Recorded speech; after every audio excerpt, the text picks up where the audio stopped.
If you clicked on this video, then chances are you know a little bit about VCI, and you might actually already be using VCI because it is the cleanest, safest, and easiest way to protect your metal parts against rust. That being said, you might have a lot of questions about how to properly store that VCI to make sure that none of it is wasted and that it is ready to go every time you need it, because VCI packaging materials are a precious, precious scientific miracle and are worth saving for when you need them. That's right.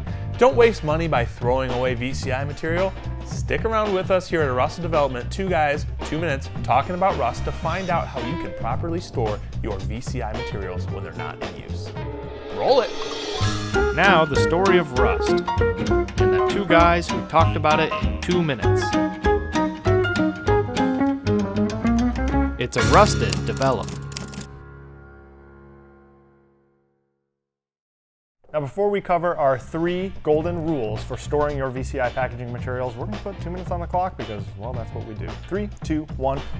Now, the first way that you can protect your VCI packaging materials while they are waiting to protect your metal parts in a clean, safe, and easy way is by just avoiding the exposure that they have to air. Now, don't freak out. If you have a stack of armor wraps sitting on the shop floor right now, just go back there, take the top sheet off, crumple it up, and throw it in the recycling bin, because that second sheet is going to have a bit more VCI because it wasn't pumping it into the shop floor. Same thing if you have a roll of mono poly. Just take that outside roll off, throw it away. Everything will be fine. VCI likes to keep emitting unless it's contained. So you can contain it to make sure that every piece of packaging material we sell to you is ready to protect your metal parts. That's right, just think of it like a gallon of paint. If you left the paint lid open, that puppy would dry out in a couple of days. But if you close that up, you can pop it away and repaint your living room wall 10 years down the line, no problem.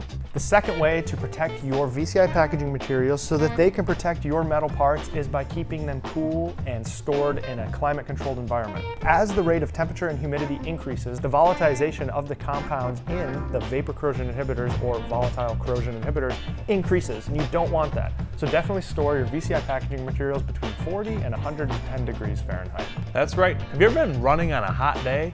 You sweat more in a hot day. Very similarly, VCI sweats a bit more in a hot and humid environment. And the last bit of advice we have for you to store your VCI products properly to keep them ready to go and kick rust's butt is by keeping it under wraps.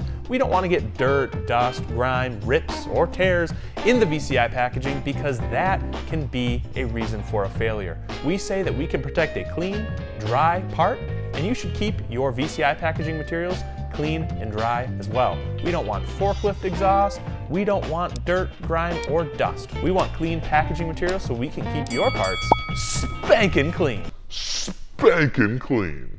So that pretty much sums it up. Those are the 3 golden ways to protect your VCI packaging materials for the long haul so that they're ready to go to protect your metal parts. Thank you for hopping on and watching Arrusted Development. 2 guys, 2 minutes, talking about rust. And if you have any questions or need any specifics, leave us a comment below or type us an email at info@armorvci.com and one of our rust slayers will get back to you. I'm Chris. And I'm Kelvin, and if these videos helped you out at all, definitely subscribe to our YouTube channel. We really appreciate it. It helps us keep this thing going. Put food on the table. Take care, everybody.